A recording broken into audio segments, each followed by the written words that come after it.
Subscribe करें और bell दबाएं ताकि कोई खबर रह न जाए।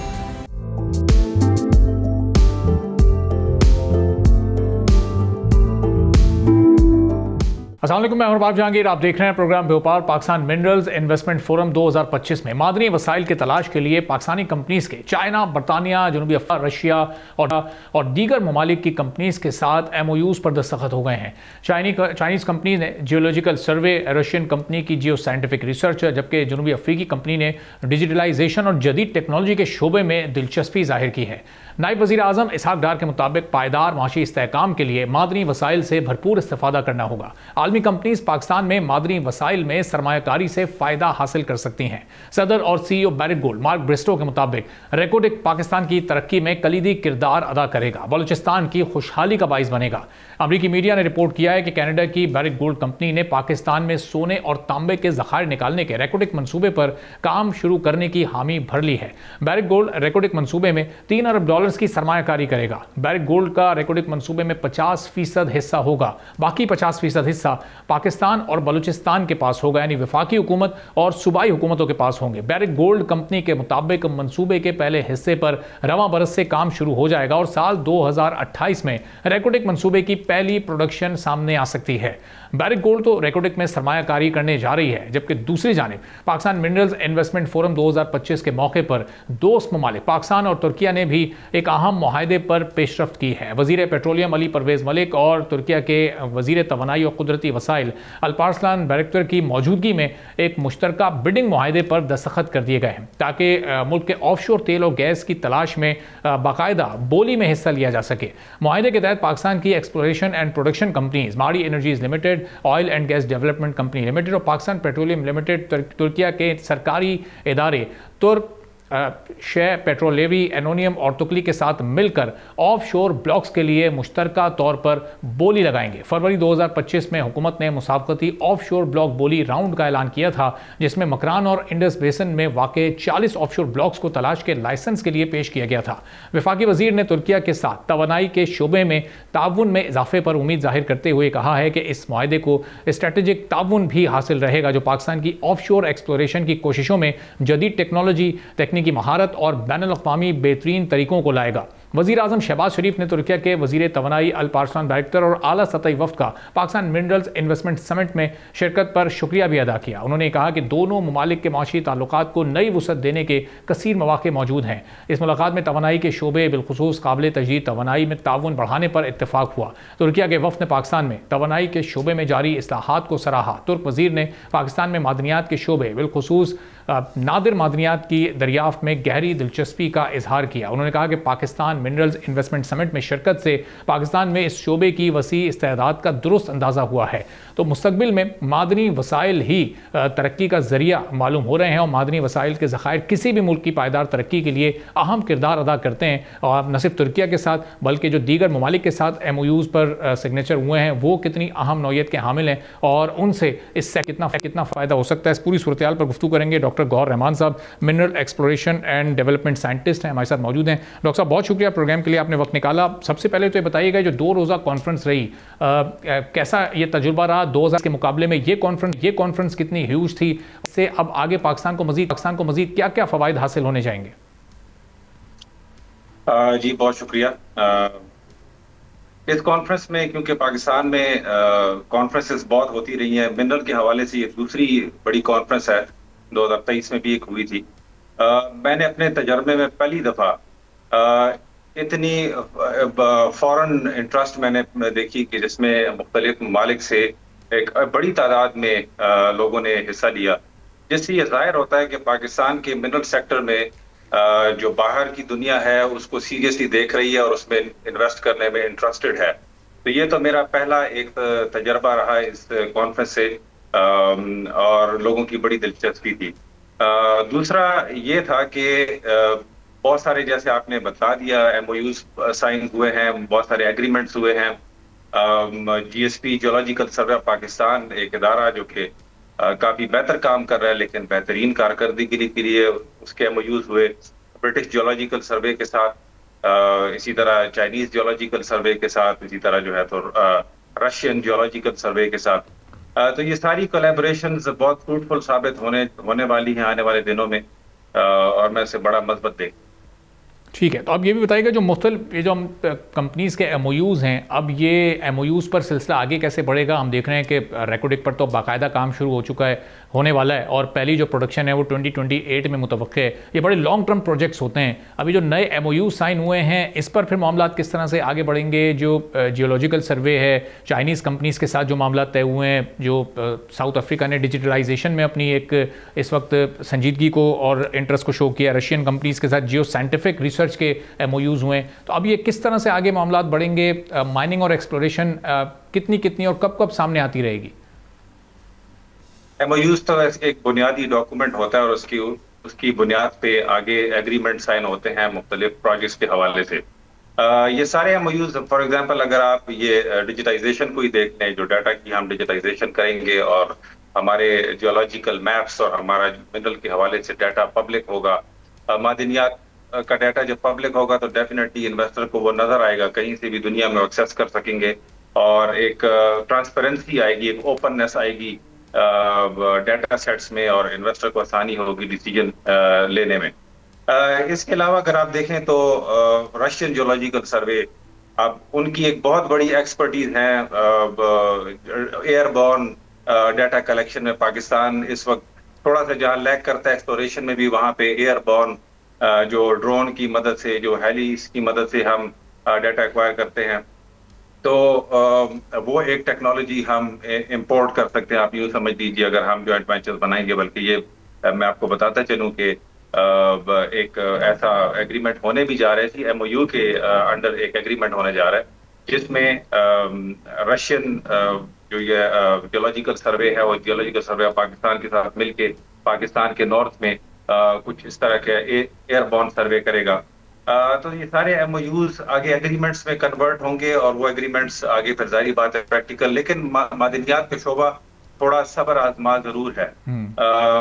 यानी आप यूं समझ लीजिए कि बैरक गोल्ड, ये रेकोडिक का जो प्रोजेक्ट है, इनके जो सीईओ मार्क बेस्टो ने कहा कि ये प्रोजेक्ट इसमें 6 बड़े जखायर पूरे जो इनकी एक्सप्लोरेशन लाइसेंस उसमें मौजूद है, जिसमें एक जखीरा अगर वो पूरा एक्सप्लॉइट करेंगे तो उस पर 30 साल तक ये उससे प्रोडक्शन लेते रहेंगे, और 30 साल में उसको वो कंक्लूड कर पाएंगे।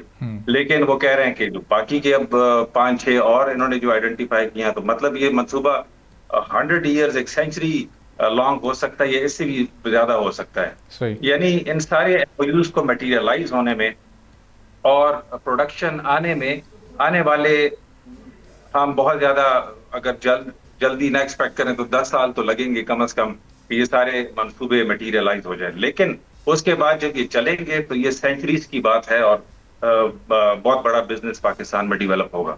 और डॉक्टर साहब ये भी बताइएगा कि कौन से ऐसे मिनरल्स हैं खास तौर पर जिन पर स्पेसिफिकली पहले फोकस होना चाहिए, जिनकी एक्सप्लोरेशन पर ज़्यादा जल्दी काम करना चाहिए, जो ज़्यादा प्रोडक्टिव इस वक्त पाकिस्तान के लिए और पाकिस्तान की इकोनॉमी के लिए साबित हो सकते हैं? देखें, जो क्रिटिकल मिनरल्स हैं वो तो सबसे इम्पोर्टेंट हैं। फॉर एग्जांपल कॉपर है, लिथियम है, या रेयर अर्थ एलिमेंट्स हैं, क्योंकि इस वक्त ग्रीन एनर्जी का दौर है, और उसके लिए बहुत ज्यादा रॉ मटेरियल की जरूरत है, और उसमें इन मादनियात का बहुत ताल्लुक है, और सारी बात इनकी डिमांड है। तो हमें उसी मिनरल की तरफ जाना चाहिए जिसकी डिमांड हो, जिसकी सेलेबिलिटी हो, ताकि हम उसको एक्सट्रैक्ट करें और हम उससे ज़र मुबादला हासिल करें। तो यही क्रिटिकल मिनरल्स को मैं समझता हूँ कि ये अहम है कि इनके ऊपर पहले काम किया जाए। सही। और जो ऑलरेडी एक्सप्लोर्ड मिनरल्स हैं, ये बताइएगा उन पर इस वक्त ज़्यादा फोकस करने की, ज़्यादा इन्वेस्टमेंट की ज़रूरत है, या जो अनएक्सप्लोर्ड मिनरल्स, चूँकि उन रिजर्व्स की जो मकदार है वो शायद बहुत ज़्यादा हो, ह्यूज हो, तो उन पर इस वक्त ज़्यादा इन्वेस्टमेंट दरकार होगी और उन पर ज़्यादा काम करने की ज़रूरत है, क्योंकि ज़ाहिर है उसमें वक्त भी ज़्यादा लगेगा? जी बिल्कुल। देखें, रेकोडिक प्रोजेक्ट पिछले 30 सालों से इसके ऊपर काम हो रहा है, आप यूं इससे अंदाजा लगाएं, लेकिन बाकी प्रोजेक्ट्स इतना टाइम नहीं लेंगे, क्योंकि रेकोडिक प्रोजेक्ट एक पहला प्रोजेक्ट था। चागी मैग्नेटिक आग किताबों में तो एक साबित थी कि यहाँ पे पोर्फरी कॉपर के ज़खायर मौजूद हैं, लेकिन किताबों से हट के रियल दुनिया में पहली दफा लिथियम कॉपर कंपनी ने इधर काम किया, और उसके बाद जो है तो ये बैरक गोल्ड का जो एग्रीमेंट पाकिस्तान की गवर्नमेंट के साथ हुआ, तो पहला कदम तो ले लिया गया है। और इस पूरी रेंज में जो माउंटेन चागी माउंटेन रेंज है, इसमें हमें पता चल गया कि पोर्फरी के डिपॉजिट्स मौजूद हैं। इसमें एक और बात ही बताता चलूं कि इस कॉन्फ्रेंस में नेशनल रिसोर्सेज लिमिटेड ने एक और जखीरा दरियाफ्त किया है, जो कि इसी पोर्ट्री कॉपर सिस्टम का एक और जखीरा है जो उन्होंने ऐलान किया इस कॉन्फ्रेंस में, जो बड़ी खुशाइन बात है। इसमें एक और बड़ी खुशाइन बात यह है कि जो नेशनल रिसोर्सेज लिमिटेड है वो पाकिस्तानी कंपनी है और पाकिस्तानी ग्रुप्स ने उसको फाइनेंस किया है, जिसमें लकी सीमेंट है, फातिमा फर्टिलाइजर है, एक और कंपनी है। तो इन्होंने फाइनेंस किया और इंडिजिनस पाकिस्तानी जियो साइंटिस्ट ने इसके अंदर काम किया है और इसको दरियाफ्त किया। तो ये दूसरी बड़ी कामयाबी है। इसी तरह और भी बहुत सारी एनोमलीज मौजूद हैं। एनोमली हम कहते हैं कि जो कुछ डाटा के ऊपर हमें कुछ नजर आ रहा है, रेकोदिक के बराबरी कि आप समझ दें कि 10 प्रोजेक्ट्स तो लग सकते हैं पूरे जोन के ऊपर, जो आने वाले टाइम में एक्सप्लोर होंगे। फर्दर उनके ऊपर काम हो रहा है, इस वक्त एक्सटेंसिव काम हो रहा है, तो आने वाले दौर में काफी प्रोग्रेस होगी इस शोबे में। और डॉक्टर साहब, जो तुर्किया के साथ माहिदा हुआ है, चूंकि वो ऑयल एंड गैस की फील्ड पाकिस्तान के लिए बड़ी क्रिटिकल फील्ड है और इस वक्त इन दोनों कमोडिटीज़ की पाकिस्तान को बेहद ज़रूरत है। जिस तरह से गैस के ज़खायर डिप्लीट हो रहे हैं, जिस तरह से अक्सर ऑयल प्राइसेस की वजह से हमारी इकॉनमी हमेशा दबाव का शिकार रहती है, तो ये अगर रिजर्व्स हम खातिर ख्वाह हासिल करने में कामयाब हो जाते हैं तुर्किया के ताउन से ही, उनके साथ मिलकर ही, तो ये कितना बड़ा गेम चेंजर प्रोजेक्ट पाकिस्तान के लिए हो सकता है और इसमें फिर कितनी इन्वेस्टमेंट या कितना वक्त अभी मज़ीद दरकार हो सकता है? हमारा जो इंडस ऑफशोर है और मकरान ऑफशोर है, इसके ऊपर हम बहुत अरसे से काम कर रहे हैं। काफी हद तक अंडरस्टैंडिंग डेवलप भी हो चुकी है। कुछ डाटा गैप्स भी हैं जिनको पुर करने की जरूरत है। पाकिस्तान काम तो कर रहा है लेकिन उस तरीके की कामयाबी न मिल सकी। लेकिन आप देखें कि यही जो हमारा इंडस ऑफशोर है, इसके साथ ही इंडिया बॉम्बे हाई से ठीक ठाक प्रोडक्शन ले रहा है। तो मतलब सिस्टम वही है जो कि पाकिस्तान में एक्सटेंड कर रहा है, सिर्फ एक बीच में बॉर्डर लाइन है। एक्सटेंसिव काम अभी भी हमने न किया, क्योंकि हमारी जितनी ऑयल गैस सेक्टर है या ऑयल इंडस्ट्री है, उसमें हमारे पास ऑन शोर बहुत जमीन मौजूद थी, बहुत मैदान मौजूद था कि जिसके ऊपर हम काम कर सकते हैं। और ऑन शोर काम करना काफी आसान है, जबकि समंदर में काम करना काफी चैलेंजिंग होता है। तो तुर्किया की शराकत हमारे लिए इसलिए बेहतर साबित होगी कि उनके तजर्बे से हम फायदा उठाएंगे, तजर्बा यहाँ पे यूज होगा। और ये ऐसा यूं आप समझ लें कि जमीन के नीचे आप 3, 4, 5 किलोमीटर देख रहे हैं। इसके लिए आपको दिमाग चाहिए, इसके लिए आपको ब्रेन चाहिए। तो जब मुख्तलिफ बैकग्राउंड से लोग आके बैठते हैं और वो डिस्कशन करते हैं और वो डाटा को देखते हैं, तो जाहिर बात है वो कुछ प्रोडक्ट निकालते हैं। तो तुर्किया के दिमाग और पाकिस्तान एक्सपीरियंस जब ये एक जगह होंगे और उनकी टेक्नोलॉजी भी एक जगह होगी, तो हम उम्मीद करते हैं कि पाकिस्तान के ऑफशोर में जल्द निकलेगा। इसमें तो मेरा नहीं ख्याल जो रिसर्च है पाकिस्तान की, वो इसमें खास तौर पर क्या कहती है कि ये रिजर्व्स ऑयल एंड गैस के मुनासिब मकदार में मौजूद हैं? चूंकि इससे पहले हमने जब भी ये एक्सप्लोरेशन या डिस्कवरीज ऑयल एंड गैस की देखी हैं मुल्क के मुख्तलिफ हिस्सों में, वो बहुत ही मकदार कम होती है, उस पर इन्वेस्टमेंट तो काफ़ी हो जाती है, लेकिन फिर अंदर से प्रोडक्ट निकल कर कुछ भी नहीं आती। तो ये उस तरह का तो नहीं तजुर्बा साबित होने जा रहा? नहीं, ऐसा नहीं है। देखें, पाकिस्तान की जो जियोलॉजी है उसमें उम्मीद से कम नहीं होता है, कैलकुलेटेड होती है हर एक चीज। और जब आप कैलकुलेट करते हैं रिजर्व्स को और उसके ऊपर आप काम करते हैं, तो तकरीबन उसी के लगभग की प्रोडक्शन होती है। और ये डेवलप भी होते हैं, यूं यूं हम प्रोडक्शन लेते हैं तो हमारे फिगर्स चेंज होते हैं कि अब प्रेशर कम हो गया। इसमें ये भी आपको बताता चलूं कि बहुत सारे रिजर्व्स नीचे रह भी जाते हैं जो कि हम नहीं निकाल पाते, और उस वेल को हम टैप कर देते हैं वक्ती तौर पे, और उसके अंदर री एंट्री की गुंजाइश मौजूद होती है। अभी बहुत सारे पाकिस्तान में ऐसे वेल्स हैं जहां पे हम री एंटर हो सकते हैं और एडवांस्ड ऑयल रिकवरी के थ्रू उनसे प्रोडक्शन ले सकते हैं। इसमें बड़े जखीरे मिलने के बिल्कुल चांस है, बल्कि ये पूरी बेल्ट है। इसमें एक क्लिक भी हो गया, एक हिट भी हो गया, तो हम इसकी चाबी पकड़ लेंगे। और जब चाबी पकड़ी गई, सिस्टम को समझ लिया गया, तो फिर उसके बाद एक सिलसिला शुरू होने की उम्मीद होगी जिसमें डिस्कवरीज होंगी। एक इसी के साथ जुड़ी हुई बात मैं कोहार्ड बेसन की आपको बताऊं कि कोहार्ड बेसन में जब काम हुआ था शुरू में, तो लोग कहते थे कि यहाँ नहीं मिलेगा। पहले कंपनी ने काम किया था, उन्होंने क्लोज किया कि हाँ यहाँ पे हाइड्रोकार्बन नहीं है। लेकिन स्लोली उसके ऊपर फर्दर काम रुका नहीं। वो जो DCL ने काम किया, MOL एक कंपनी थी हंगेरियन, उन्होंने काम किया, तो उससे हमने जब वो की पकड़ ली कि यहाँ पे सिस्टम ये है, प्रॉब्लम ये है और इस तरीके से हमने एक्सप्लोर करना है, तो उसके बाद देखें एक्सप्लोरेशन का डिस्कवरीज का सिलसिला चल पड़ा। तो यही हम ऑफशोर से भी उम्मीद रखते हैं। एक दफा साइंटिफिक की लॉक खुल जाए तो हम उसके ऊपर फर्दर डिस्कवरीज करेंगे। ठीक है, बहुत बहुत शुक्रिया डॉक्टर गौहर रहमान साहब, mineral exploration and development scientist हमारे साथ मौजूद। सुनी एक छोटा सा ब्रेक लेंगे, ब्रेक के बाद वापस आएंगे, एक और अहम मौजू पर बात करेंगे।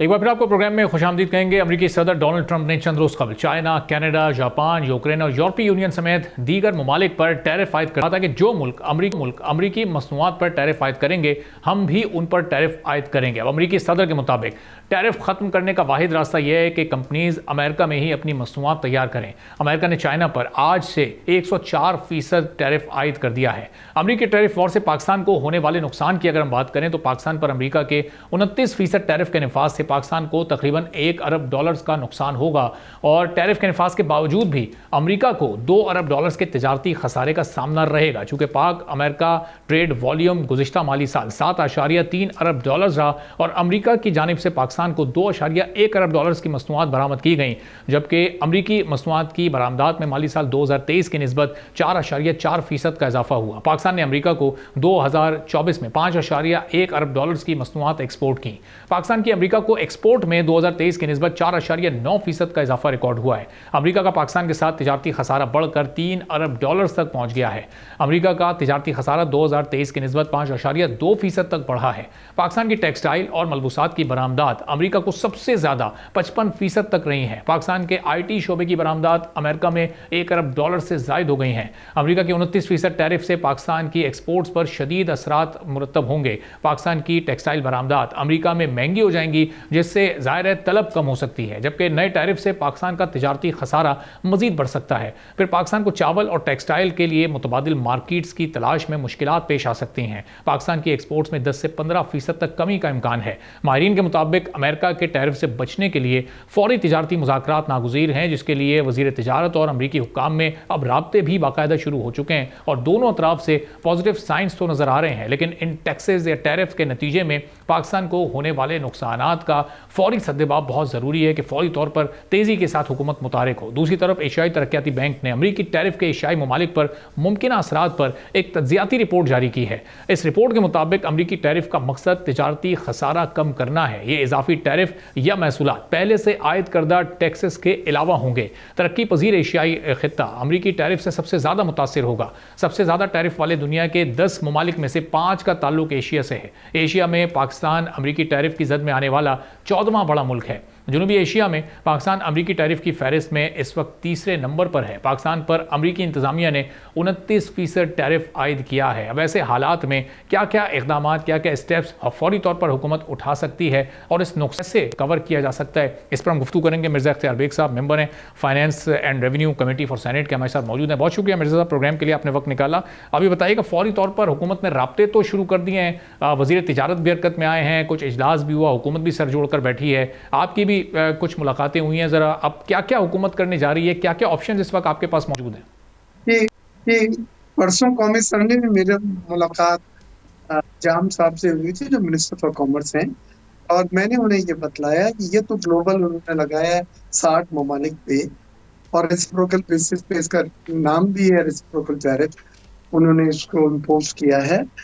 आप कर क्या सकते हैं हालात में, जब भी चैलेंजेस होते हैं तो अपॉर्चुनिटीज भी मिलती है। मैंने उससे कहा कि मैंने ये देख रहा हूँ हमारे रीजनल कॉम्पिटिटर्स कौन कॉम्पिटिटर, हमारे regional competitor Colombia, Vietnam, Cambodia, Bangladesh, China, ये हमारे रीजनल कॉम्पिटिटर्स थे, खास तौर से टेक्सटाइल। कंबोडिया में 49% लगाया, वियतनाम में 46% लगाया, बांग्लादेश में 37 लगाया, चाइना में 34 लगाया, पाकिस्तान में 29 है, जो सबसे कम है। ये हमारे रीजनल कॉम्पिटिटर्स जो हैं, इनको वायर खरीदना सेकंड चॉइस होगा, क्योंकि इनसे लेने में उससे ज्यादा ड्यूटी देनी पड़ेगी अमेरिकन बायर को। मेरी तजवीज थी, जिसपे कॉमर्स मिनिस्टर साहब ने एग्री किया। मैंने कहा फौरन एक डेलीगेशन लेके जाएं कॉमर्स मिनिस्ट्री का, और वहां पे अमेरिकन हकाम से आप बात करें जो टैरिफ में जिम्मेदार हैं, और हम पाकिस्तान का टैरिफ 58% है अमेरिका पे। जैसे आपने बताया, ट्रेड हमारी अमेरिका के साथ $7.3 बिलियन है, जिसमें $5.3 बिलियन जो है पाकिस्तान से एक्सपोर्ट है और $2 बिलियन जो है वो अमेरिका से। अमेरिका से एक्सपोर्ट इतनी ज्यादा नहीं है, और उसमें भी कॉटन है, केमिकल्स हैं, कुछ फार्मा के प्रोडक्ट हैं, तो मशीनरी है। तो मैंने ही कहा उन्हें कि आप 5% उनको ड्यूटी कम कर दे, पाकिस्तान की जो ड्यूटी उस पर लगी हुई, और रेसिप्रोकल उनसे कहें कि वो भी 29% में 5% हमको कम कर दे। 5% कम करके अगर 24% हमारी ड्यूटी होती है, we'll be the first choice of the buyer। हम बायर्स की पहली चॉइस बन जाते हैं, क्योंकि उन्हें औरों के मुकाबले में तकरीबन आधी ड्यूटी देनी पड़ेगी अगर वो पाकिस्तान से इंपोर्ट करेंगे। और फिर हमारा टैरिफ इंडिया से भी कम हो जाएगा, क्योंकि इंडिया पर इस वक्त 26% लगा है। इंडिया के ऊपर जो है वो 27% है और पाकिस्तान में 29 है। लेकिन इंडिया हमारा मेन टेक्सटाइल में जो कॉम्पिटिटर्स थे वो कंबोडिया था, वियतनाम था, बांग्लादेश में था और चाइना था। इनकी तमाम की हमसे ज्यादा है। आप अगर हमारे टैरिफ पे जो 58% बहुत ज्यादा है, अगर 5% दे देते हैं तो $2 बिलियन पे कितना फर्क पड़ेगा।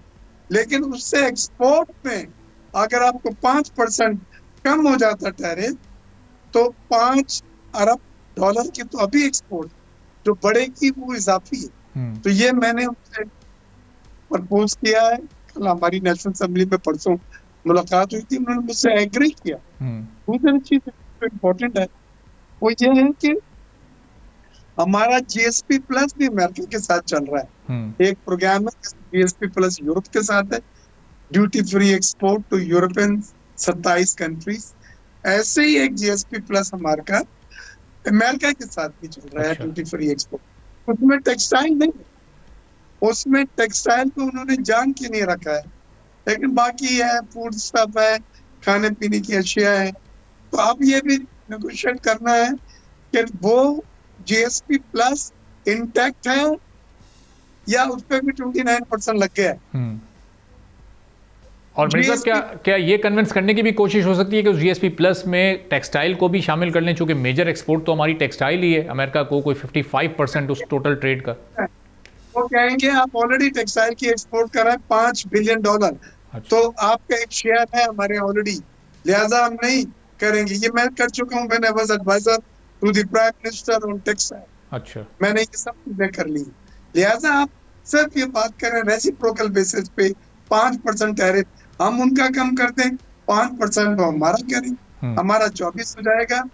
और $5 बिलियन पे 24 के रेट से अगर हम एक्सपोर्ट करते हैं अमेरिका, मुझे यकीन है कि कम से कम $1 बिलियन की इजाफी एक्सपोर्ट हम हासिल कर सकेंगे। अच्छा, लेकिन अब मिर्जा जाहिर है वहां से ऑब्जेक्शन ये आ सकता है कि उन्होंने तो ऑलरेडी 50% टैरिफ आयद किया है, 58 के जवाब में 29। तो यहाँ से अगर 5% की उनको कमी की ऑफर होती है तो वहां से वो फिर 2.5% पे ही एग्री करेंगे और वो कोई 26.5 पे जाके सूरत हाल रुक जाएगी शायद। 8 टैरिफ के मुकाबले में वो 29 हमें दे रहे हैं। वो तमाम उन्होंने कैलकुलेशन कर ली थी, कितने % शेयर है मार्केट का, US का, ग्लोबल का, वो सब एक फॉर्मूला होता है। अब हम ये बात करें जो एग्री हो चुका है उस पे 5-5 हम कम कर देते। हमें 5 बिलियन की एक्सपोर्ट है हमारी, वो एक बड़ा क्वांटम है। उधर से तो सिर्फ 2 बिलियन है, आप समझ रहे हैं ना जी। अरबाब जी जी। तो अब ये बताएं कि ये अनकरीब ये कोई डेलीगेशन फॉर्म होगा और वहाँ जाएगा, या अभी इस पर प्राइम मिनिस्टर की मंजूरी होगी, उनके साथ अभी कोई डायलॉग वगैरह यहाँ इंटरनली इस पर इत्तेफाक हो चुका है, या अभी ये जस्ट एक प्रपोजल ही है? मेरी बात हुई है मिनिस्टर साहब से, जाम कमाल साहब जो मिनिस्टर फॉर कॉमर्स हैं, उन्होंने इत्तेफाक भी किया और कहते हैं हम डेलीगेशन फाइनल कर रहे हैं, क्योंकि इसमें फौरी तौर पे एक्शन लेना हमने। हर कौन किसी तरह की जो रीनेगोशिएशन है वो करेगा। We should be one of those first one. और मिर्जा इस तरह की जो तजवीज़ हैं वो दीगर ममालिक जिन पर ज़्यादा टैरिफ आयद हुआ है वो भी सब सोच रहे होंगे कि किस तरह से रीनेगोशिएट करें अमेरिका से, किस तरह उनके टैरिफ में कमी करें और अपने टैरिफ में भी कमी करवाएं। तो ये मामला जो हमारे कॉम्पिटिटर्स हैं रीजन के, उनके भी तो जहनों में, वहाँ भी थिंक टैंक्स इस वक्त इस बारे में सोच रहे होंगे। देखिए, एग्जिस्टिंग मार्केट हाथ में किसके पास है वो ज्यादा फायदा उठा सकता है ना। अब हमारे पास 5 बिलियन की एक बड़ी मार्केट है, हमारे प्रोडक्ट अवेयरनेस है, वहां पे ब्रांडेड्स हैं। वॉलमार्ट के प्रोविंस के सबसे बड़ा एक्सपोर्टर सप्लायर पाकिस्तान है, वॉलमार्ट का। ये लोग आधे 1% पे चेंज नहीं करेंगे, लेकिन अगर इनको हम देते हैं 24 और बांग्लादेश का है 37 या वियतनाम का है 46 या कंबोडिया का 49, तो भाई बहुत फर्क है। लिहाजा आपको जहाँ चैलेंजेस होते हैं वहाँ अपॉर्चुनिटीज भी होती है। आपको इस अंदाज में सोचना है। आप ये नहीं शिकायत करेंगे जी हम पे क्यों लग गया, वो तो ग्लोबल लगा और मार्केट क्रैश हुई है। और आपने ये देखा कि टेस्ला का और निविडा का 1200 बिलियन डॉलर हाथ में मिल गए, जर्मनी की मार्केट, यूरोपियन यूनियन की। और आपको आज एक बात और बतलाऊं, अभी यूरोपियन यूनियन ने 25% ड्यूटी लगा दी है अमेरिकन स्टील और एल्युमिनियम पे। अच्छा, अभी आपसे जो मैं बात कर रहा हूँ 5 मिनट पहले आपका चैनल से ही ब्रेक हो रहा होगा। अच्छा, सही। तो अब जी, अब ये बताएं कि ये जो हमारा, बस लास्ट में बता दिएगा, जो डेलीगेशन जाएगा वो कन्विंसिंग पोजीशन में होगा, वहाँ जो अमेरिका के हुकाम है उनको कन्विंस कर सकेगा ये 5% के इस कमी पर, या जाहिर है इसके भी 50-50 ही चांसेस होंगे? यानी अभी जो राब्ते हो रहे हैं उससे कुछ पॉजिटिव साइंस मिल रहे हैं आपको? मेरे प्रपोजल से जाम कमाल कॉमर्स मिनिस्टर ने एग्री किया और मैं standing committee on commerce and standing committee of finance and revenue में भी हूँ। वहां से भी रिकमेंडेशन में उन्हें दिलवा रहा हूँ और पूरी सपोर्ट है और ये मुल्क के लिए फायदा है। आप कैलकुलेट कर लेना, 5% ज्यादा दे के $2 बिलियन पे कितना देना पड़ेगा, और $5 बिलियन पे अगर हम वो कम कर देते हैं 5%, तो हमें कितना फायदा होगा। उंगलियों पे ये वर्केबल चीज है, इसके बजाय हम बैठ के हाई हाई करें कंप्यूटर। ये तो ग्लोबल जीडीपी दुनिया की क्रैश होगी, ये तो ग्लोबल स्टॉक एक्सचेंज हुए, बॉन्ड पाकिस्तान के पिट गए। 2036 वाला जो है वो 60 पे पहुंच गया था, 100 सेंट्स वाला। तो ये सब चीजें इम्पैक्ट तो आए, इसको आप रोक नहीं सकते, ग्रेजुअल और होगा। लेकिन इस वक्त जो आप अपॉर्चुनिटी हासिल कर सकते हैं, कैश कर सकते हैं, वो ये जो मैं बताया। I hope you understand it Arbab. जी जी, ठीक है, thank you so much sir, बहुत बहुत शुक्रिया। मिर्ज़ा इख्तियार बेग साहब, finance and revenue committee for senate, हमारे साथ मौजूद थे और बड़ी मुनासिब तजावीज़ इनकी जानिब से ट्रेड मिनिस्टर को दी गई। अब देखना ये है कि हुकूमत इस सिलसिले में कितनी जल्दी और कौन कौन से ऐसे स्टेप्स उठाती है जिससे फिर इससे फ़ायदा उठाया जा सके। एक ब्रेक लेते हैं, ब्रेक के बाद वापस आएंगे, एक और अहम मौजू पर बात करेंगे।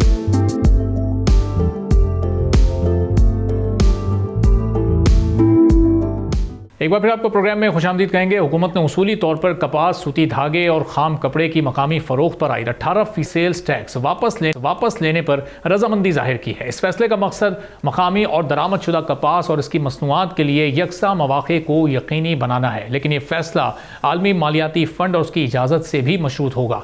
फिर Pakistan cotton ginners association, all Pakistan textile mills association और Pakistan readymade garments manufacturers and exporters association की दरख्वास्त और वज़ीर आज़म शहबाज शरीफ की हिदायत पर होने वाले इजलास में कपास की मकामी फ़रोख्त, सूती धागे और खाम कपड़े पर 18% सेल्स टैक्स वापस लेने पर इत्तेफाक हुआ, जबकि इस फैसले की हतमी मंजूरी वज़ीर आज़म आइंदा चंद रोज़ में देंगे। अगर 18% टैक्स वापस लेने के फैसले पर अमल दरामद होता है तो मकामी सतह पर कपास की कीमतों में 1000 रुपये फ़ी मन तक इजाफा भी हो सकता है। कपास की दरामदात में कमी आ सकती है और कपास और धागे की दरामद पर खर्च होने वाले ज़र मुबादला की खातिर ख्वाह बचत हो सकती है। अब तवक्को है कि इससे मकामी मार्केट में गैर दस्तावेजी कपास की तिजारत के बढ़ते हुए रुझान को भी रोका जा सकेगा, जिससे हुकूमत को आमदनी में इजाफा करने में मदद मिलेगी। एक्सपोर्ट फैसिलिटेशन स्कीम के तहत दरामदशुदा कपास, धागे और ग्रे कपड़े को सेल्स टैक्स में छूट दी गई थी, जबकि इनकी मुल्की फरोख्त पर 18% सेल्स टैक्स आयद किया गया था। इसी वजह से कपास की दरामदात रिकॉर्ड सतह पर पहुंच गई थी, जबकि मकामी मार्केट को मुश्किलात का सामना करना पड़ा। इस साल कपास की काश्त में तेजी से कमी के बारे में भी खदशात थे। इसके जवाब में स्टेक होल्डर्स ने वफाकी हुकूमत से मुतालबा किया कि मईशत को फ़रोग देने के लिए मकामी कपास और इसकी मसनूआत पर सेल्स टैक्स को फौरी ख़त्म किया जाए। कॉटन जिनर्स फोरम के चेयरमैन एहसानुल हक के मुताबिक हुकूमत IMF के दबाव की वजह से मकामी कॉटन सेक्टर को टैक्स से मुस्तस्ना नहीं कर सकती, तो इसे कम अज़ कम दरामदशुदा कपास और इसकी मसनूआत पर इसी तरह का टैक्स लगाना चाहिए ताकि मकामी सनत और काश्तकारों को यकसा मौके फराम किए जा सकें। अब ये मुतालबा किस हद तक दुरुस्त है, इस पूरी सूरत हाल पर हम गुफ्तगू करेंगे। आरिफ नदीम साहब हमारे साथ मौजूद हैं, फॉर्मर सेक्रेटरी हैं government of Punjab agriculture, irrigation and health के, और फॉर्मर CEO हैं पाकिस्तान एग्रीकल्चर कोलिशन के। बहुत शुक्रिया आरिफ साहब, प्रोग्राम के लिए आपने वक्त निकाला। अब ये 18% का सेल्स टैक्स इस वक्त मकामी कपास पर जो आयद है, अगर इसको हटा लिया जाता है तो आप क्या समझते हैं? ज़ाहिर प्रोडक्शन तो लिमिटेड है, यूटिलाइजेशन इसकी कितनी बढ़ सकती है, और इम्पोर्टेड कपास पर इंडस्ट्री इन्हिसार कर रही है, वो इन्हिसार कितना कम हो जाएगा फिर? बहुत शुक्रिया जी भाई। मैं समझता हूं कि ये बड़ा अच्छा स्टेप है, क्योंकि आपने जिस तरह खुद ही बताया है कि इसमें पाकिस्तान कॉटन जिनर्स एसोसिएशन है, एप्टमा है जो टेक्सटाइल सेक्टर को रिप्रेजेंट करती है, रेडीमेड गारमेंट्स एसोसिएशन है, ये इन सब इदारों ने तो इसको सपोर्ट किया है, इस कदम को सपोर्ट किया है कि जी सेल्स टैक्स को रिमूव कर देना चाहिए। और ये सेल्स टैक्स जौन सा है, ये बुनियादी तौर पे सेगमेंट को सबसे ज़्यादा इम्पैक्ट करता है वो हमारे फार्मर्स हैं जी। हमारा किसान जो है उसकी कॉस्ट ऑफ प्रोडक्शन $1 है, जबकि आज न्यूयॉर्क में जो कॉटन बिक रही है वो 69 सेंट्स है। तो इन एक्चुअल फैक्ट उनके लिए they are actually producing it at a loss. So ये सेल्स टैक्स जौन सा है, ये जब जिनिंग मिल के पास फुट्टी लेता है फार्मर, तो वो उसके ऊपर ये सेल्स टैक्स लगा देते हैं और ये बुनियादी तौर पे फार्मर पे करता है। So I think it is a very very positive step and it should be supported. सही। और आरिफ साहब, ज़ाहिर है कि हमें प्रोडक्शन भी बढ़ाने की ज़रूरत है, चूँकि हर साल हम देख रहे हैं कि जो प्रोडक्शन के नंबर्स हैं वो नीचे जाते जा रहे हैं। एक वक्त में हम एक्सपोर्टर थे, अब हम एक बड़े इंपोर्टर बन चुके हैं। तो ये प्रोडक्शन बढ़ाने में भी किसी हद तक ये कारआमद साबित हो सकता है इस टैक्स का हटना? देखिए, बुनियादी तौर पे तो हम आपको याद होगा कि 15 मिलियन बेल्स 13-14 से 15 मिलियन बेल्स तक उगाया करते थे डोमेस्टिकली, हमारा ये क्रॉप साइज था, और आज वो कम होके 7-8 मिलियन बेल्स पे चला गया। अब इस गैप को इंपोर्टेड कॉटन के थ्रू फिल किया जा रहा है, और कुछ ये जो फाइबर्स हैं दूसरे सिंथेटिक फाइबर्स वो भी इस्तेमाल हो रहे हैं, जिनकी वजह से मिक्स भी चेंज हो रहा है जी। सो प्रॉब्ली शायद हमारी इंडस्ट्री को, जिसकी एपेटाइट एक ज़माने में 16 मिलियन बेल्स कैलकुलेट करते थे, शायद आज इतनी ना हो 16 मिलियन बेल्स, लेकिन आपको फिर भी 10-12 मिलियन बेल्स तो चाहिए, और उसके लिए ज़रूरी है कि हम अपने काश्तकारों को एक अच्छी लेवल प्लेइंग फील्ड दें विज़-अ-वी इंटरनेशनल कंपटीशन। और उसमें ये तो एक पहला स्टेप है कि आप उनको सेल्स टैक्स रिमूव कर देंगे तो उनको मार्केट में उनको ये सारे का सारा पैसा ट्रांसफ़र होगा टू द फार्मिंग कम्युनिटी, तो एक बड़ा फ़ायदा तो ये हो जाएगा। लेकिन इसके साथ साथ हमें और चीज़ें भी करनी चाहिए। हमें अपने फार्मर को वो बीज दस्तयाब करना चाहिए जो कि इंटरनेशनल वर्ल्ड में ऑस्ट्रेलिया के फार्मर्स के पास है, या ब्राज़ील के फार्मर्स के पास है, या USA के फार्मर्स के पास है, या चाइना के फार्मर्स के पास है। हमारे किसान के पास तो सबसे बड़ा चैलेंज ये है कि जो ब्राउन बैग है, वो वाला इनफॉर्मल मार्केट वो डोमिनेट कर रही है जी कॉटन सीड सेक्टर को, और बड़ी मुश्किल से उससे क्वालिटी सीड मिलता है। तो इसलिए जो एक बुनियादी चीज़ है, ही शुड हैव एक्सेस, उनकी एक्सेस होनी चाहिए टू गुड क्वालिटी सीड जहाँ भी फार्मर को। ये पहला बुनियादी स्टेप होगा, और इसके साथ साथ आपने फार्म मैकेनाइजेशन की तरफ भी जाना होगा, बाकी चीज़ें, ताकि अगर आपने उनको उन पुराने लेवल्स पे जाना है 15 मिलियन बेल्स पे, ये बड़ा ज़रूरी है। और मैं समझता हूँ कि ये हमारे लिए, जो हमारा एक ड्राई क्लाइमेट है, हर रोज़ आप पानी की कमी की बातें सुन रहे हैं, कॉटन एक ऐसा प्लांट है जिसको बहुत कम पानी की ज़रूरत है। तो I think it's a very good step and this should just be the first step. हमें इससे ज़्यादा मज़ीद स्टेप लेने चाहिए। तो आई साहब इसका मतलब जो हम कॉस्ट में तो कॉम्पिटिटिव हो गए, 18% सेल्स टैक्स अगर हम रिमूव कर देते हैं, लेकिन अभी भी जो क्वालिटी है उसमें बहरहाल हम कहीं ना कहीं लैक करेंगे। तो फिर ये इस लैकिंग को हम कितने अरसे में, कितने महीनों या सालों में ओवरकम कर सकेंगे? चूँकि अगर सेम प्राइस पर और क्वालिटी के फ़र्क से इंडस्ट्री को 2 प्रोडक्ट्स मैसर होंगी तो वो हाई क्वालिटी प्रोडक्ट की तरफ अभी भी जाएंगे। तो इस सेल्स टैक्स को रिमूव करने का मैक्सिमम फ़ायदा हम इसको यूटिलाइजेशन इसकी कर सकेंगे? अजमत साहब, आपने तो बड़ा देखिए ना, बड़ा बुनियादी स्टेप। पहली बात ये हुई है कि इंडस्ट्री ने इस क्राइसिस की वजह से they started looking towards the farming community also in a very positive manner, बजाय इसके कि ये मराद जो कि वो खुद ले लिया करते थे, उनने पहली दफ़ा ऐसी मराद के मुतल्लिक बात की है जो फार्मर्स को पास ऑन हो रही। मैं समझता हूँ कि आप हमारे बाकी क्रॉप्स को अगर देखें तो मेज़ के अंदर बुनियादी तौर पर जो रेवोल्यूशन आया है वो इंडस्ट्रियल बैकवर्ड इंटीग्रेशन की वजह से आया। लाइक रफान मेज़ और ये फीड इंडस्ट्री जौन सी थी, इसने ये मेज़ का रेवोल्यूशन लेके आई है और आज हमारी मेज़ की जो यील्ड्स हैं वो इंटरनेशनली कंपेटिटिव हैं। इसी तरीके से अगर आप शुगर केन को देखें तो वो शुगर केन की भी कुछ इंडस्ट्रीज ने बैकवर्ड इंटीग्रेशन करने की वजह से हमारी yields are able to compete internationally जी। अब हाइब्रिड राइस में भी आप देख रहे हैं कि हमारी यील्ड्स एकदम बड़ी हैं और उनमें बुनियादी चीज़ गुड क्वालिटी सीड थी और उसके साथ साथ एक बाय बैक अरेंजमेंट जो इंडस्ट्री ने किया of bridging the knowledge gap also and trying to give the farmers a good price for the product one जब वो लेके आते हैं मार्केट में। तो मैं समझता हूँ कि ये सारी ही चीज़ें करनी पड़ेंगी, एक जामे पॉलिसी बनानी पड़ेगी। और जिस तरह आपने कहा है कि कितना टाइम, तो इसमें टाइम तो लगेगा।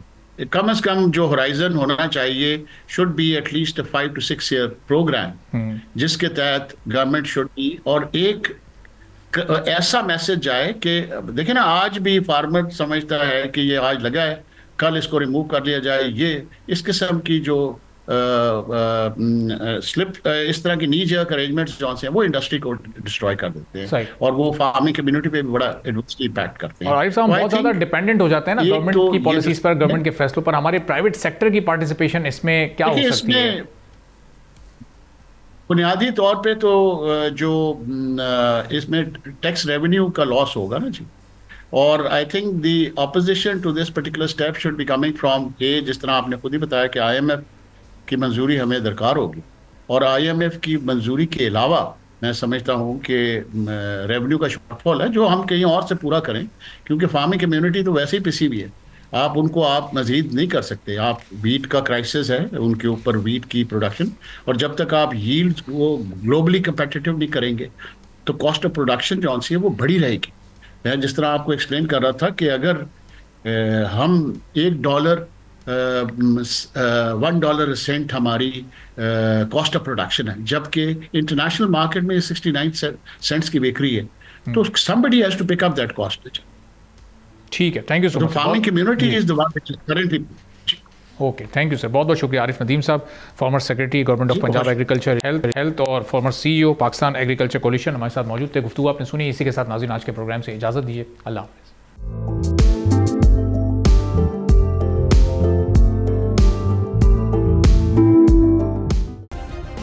सब्सक्राइब करें और बेल दबाएं ताकि कोई खबर रह न जाए।